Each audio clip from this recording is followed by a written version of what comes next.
अस्सलाम वालेकुम। अच्छा जी, CCD ਦੇ ਨਾਲ ਮੁਕਾਬਲਾ ਤੇ 17 ਮਨਸ਼ਿਆਤ ਫਰੋਜ਼ ਜਿਹੜੇ ਆ ਨਾ ਉਹਨਾਂ ਨੂੰ ਹਲਾਕ ਕਰ ਦਿੱਤਾ ਗਿਆ ਵਾ।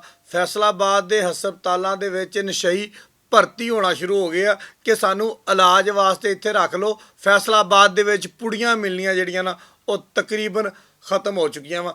ਰਾਤ ਵਾਲੇ ਮੁਕਾਬਲੇ ਦੀ ਗੱਲ ਕਰਦੇ ਹਾਂ, ਇੰਸਪੈਕਟਰ ਇਰਮ ਰਜ਼ਾ ਸ਼ਾਹ ਨੇ ਨਾਕਾ ਲਾਇਆ ਹੋਇਆ ਸੀਗਾ ਆਪਣੀ ਟੀਮ ਦੇ ਨਾਲ ਤੇ ਉੱਥੇ ਜਨਾਬੇ ਅਲੀ 4 ਮਨਸ਼ਿਆਤ ਫਰੋਸ਼ ਮੋਟਰਸਾਈਕਲ ਦੇ ਉੱਪਰ ਜਾ ਰਹੇ ਸੀ। ਜਦੋਂ ਉਹਨਾਂ ਨੂੰ ਰੁਕਣ ਦਾ ਇਸ਼ਾਰਾ ਕੀਤਾ ਤੇ ਉਹਨਾਂ ਨੇ ਜਨਾਬੇ ਅਲੀ ਫਾਇਰਿੰਗ ਕਰ ਦਿੱਤੀ। ਜਵਾਬੀ ਫਾਇਰਿੰਗ ਹੋਈ, ਸਿਲਸਿਲਾ ਜਾਰੀ ਰਿਹਾ ਤੇ 3 ਮਨਸ਼ਿਆਤ ਫਰੋਸ਼ ਭੱਜ ਗਏ।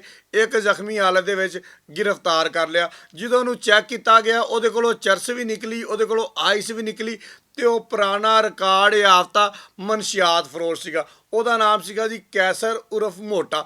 ਹੁਣ ਇਹ ਕਰਦਾ ਕੀ ਸੀਗਾ, ਇਹ ਜ਼ਰਾ ਗੌਰ ਦੇ ਨਾਲ ਗੱਲ ਸੁਣਨਾ ਕਿ ਮਨਸ਼ਿਆਤ ਫਰੋਸ਼ CCD ਦੇ ਡਰ ਤੋਂ ਕੰਮ ਛੱਡ ਗਏ ਸੀਗੇ, ਸ਼ਹਿਰ ਛੱਡ ਗਏ ਸੀਗੇ। ਲੇਕਿਨ ਇਹਦੀ ਕਾਰੀਗਰੀ ਇਹ ਸੀ ਕਿ ਪਹਿਲੇ ਜਾਇਜ਼ ਕੈਸ਼ ਦੇ ਜ਼ਰੀਏ ਪੈਸੇ ਮੰਗਵਾਉਂਦਾ ਸੀਗਾ, ਯਾਨੀ ਕਿ ਆਨਲਾਈਨ ਮਨਸ਼ਿਆਤ ਵੇਚਦਾ ਸੀਗਾ, ਪੈਸੇ ਮੰਗਵਾਉਂਦਾ ਸੀਗਾ। ਫਿਰ ਉਹਨਾਂ ਦੀ ਪਿੰਨ ਕੀਤੀ ਹੋਈ ਲੋਕੇਸ਼ਨ ਦੇ ਉੱਪਰ ਜਾ ਕੇ ਆਪਣੇ ਕਰਿੰਦਿਆਂ ਦੇ ਜ਼ਰੀਏ ਮਨਸ਼ਿਆਤ ਰੱਖ ਦਿੰਦਾ ਸੀਗਾ। ਜਿਹੜੀ ਵੀ ਚੀਜ਼ ਹੁੰਦੀ ਸੀ, ਜਿਹੜੇ ਸਕੂਲਾਂ ਕਾਲਜਾਂ ਦੇ ਬਾਹਰ ਕੂੜੇਦਾਨ ਨਹੀਂ ਪਏ ਹੁੰਦੇ ਉਹਨਾਂ ਦੇ ਵਿੱਚ ਲੁਕੋ ਦਿੰਦਾ ਸੀਗਾ। ਉੱਥੋਂ ਨਸ਼ਈ ਭੈਣਾਂ ਭਰਾ ਆਉਂਦੇ ਸੀਗੇ ਤੇ ਆ ਕੇ ਕੱਢ ਕੇ ਲਿਜਾ ਕੇ ਅੱਛੇ ਤਰੀਕੇ ਦੇ ਨਾਲ ਨਸ਼ਾ ਕਰ ਲੈਂਦੇ ਸੀ। ਹੁਣ ਇਹਦਾ ਵੀ ਖਾਤਮਾ ਹੋ ਗਿਆ ਵਾ। ਹੁਣ ਤੱਕ ਟੋਟਲ 17 ਮਨਸ਼ਿਆਤ ਫਰੋਸ਼ ਫੈਸਲਾਬਾਦ ਦੇ ਵਿੱਚ ਹਲਾਕ ਕਰ ਦਿੱਤੇ ਗਏ ਆ, ਜਿਹਦੀ ਵਜ੍ਹਾ ਤੋਂ ਤਕਰੀਬਨ ਮਨਸ਼ਿਆਤ ਵਿਕਣਾ ਸ਼ਹਿਰ ਦੇ ਵਿੱਚ ਬੰਦ ਹੋ ਗਈ ਆ।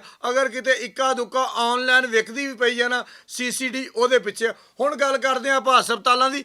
ਹਸਪਤਾਲਾਂ ਦੇ ਵਿੱਚ ਬੈੱਡ ਜਿਹੜੇ ਆ ਉਹ ਘਟ ਗਏ ਆ ਕਿਉਂਕਿ ਸਾਡੇ ਨਸ਼ਈ ਭਰਾ ਇੰਨੇ ਉੱਥੇ ਦਾਖਲ ਹੋ ਰਹੇ, ਮਨਸ਼ਿਆਤ ਜਦੋਂ ਲੱਭਣੀ ਕੋਈ ਨਹੀਂ। ਫਿਰ ਉਹਨਾਂ ਦੇ ਘਰ ਵਾਲੇ ਹੀ ਆ ਉਹ ਚਾਹੁੰਦੇ ਆ ਕਿ ਸਾਡਾ ਇਲਾਜ ਕਰ ਦਿੱਤਾ ਜਾਵੇ। ਉੱਥੇ ਜਿਹੜੇ ਟੀਕੇ ਤੇ ਜਿਹੜੀਆਂ ਗੋਲੀਆਂ ਲਾਉਂਦੇ ਆ ਨਾ ਉਹਨਾਂ ਦੇ ਨਾਲ ਥੋੜਾ ਥੋੜਾ ਸਕੂਨ ਮਿਲਦਾ ਵਾ। ਫਿਰ ਆਹਿਸਤਾ ਆਹਿਸਤਾ ਉਹਨੂੰ ਖਤਮ ਕਰਦੇ ਕਰਦੇ ਬਿਲਕੁਲ ਜ਼ੀਰੋ ਤੇ ਲੈ ਆਉਂਦੇ ਆ। ਬੰਦਾ ਤੰਦਰੁਸਤੋਂ ਤਵਾਨਾ ਹੋ ਜਾਂਦਾ ਵਾ। ਯਾਨੀ ਕਿ ਜਿਨ੍ਹਾਂ ਦੇ ਪਿਆਰੇ ਮਨਸ਼ਿਆਤ ਦੀ ਲੱਤ ਵਿੱਚ ਡੁੱਬ ਚੁੱਕੇ ਸੀਗੇ ਉਹ ਸਾਰੇ ਆਹਿਸਤਾ ਆਹਿਸਤਾ ਹੁਣ ਬਾਹਰ ਆਉਣਾ ਸ਼ੁਰੂ ਹੋ ਗਿਆ। ਫਿਰ ਕਿੱਦਾਂ ਨਾ ਆਪਾਂ ਸ਼ੁਕਰੀਆ ਅਦਾ ਕਰੀਏ ਉਹਨਾਂ ਲੋਕਾਂ ਦਾ ਜਿਨ੍ਹਾਂ ਦੀ ਵਜ੍ਹਾ ਤੋਂ ਮਨਸ਼ਿਆਤ ਫਰੋਸ਼ ਹਲਾਕ ਹੋ ਗਏ ਆ ਜਾਂ ਸ਼ਹਿਰ ਛੱਡ ਗਏ ਆ, ਮਨਸ਼ਿਆਤ ਵਿਕਣਾ ਮੁੱਕ ਗਈ ਆ। ਮੇਰੀ ਮੁਰਾਦ ਹੈ ਜੀ ਵਜ਼ੀਰ ਆਲਾ ਪੰਜਾਬ ਮੁਹਤਰਮਾ Maryam Nawaz, IG Punjab doctor Usman Anwar, additional IG Sohail Zafar Chattha, ਜਿਨ੍ਹਾਂ ਦੀ ਮਿਹਨਤ ਦੇ ਨਾਲ ਪੂਰੇ ਪੰਜਾਬ ਦੇ ਵਿੱਚੋਂ ਤਕਰੀਬਨ ਮਨਸ਼ਿਆਤ ਆਹਿਸਤਾ ਆਹਿਸਤਾ ਖਤਮ ਹੁੰਦੀ ਜਾਂਦੀ ਹੈ। ਬਹੁਤ ਸ਼ੁਕਰੀਆ।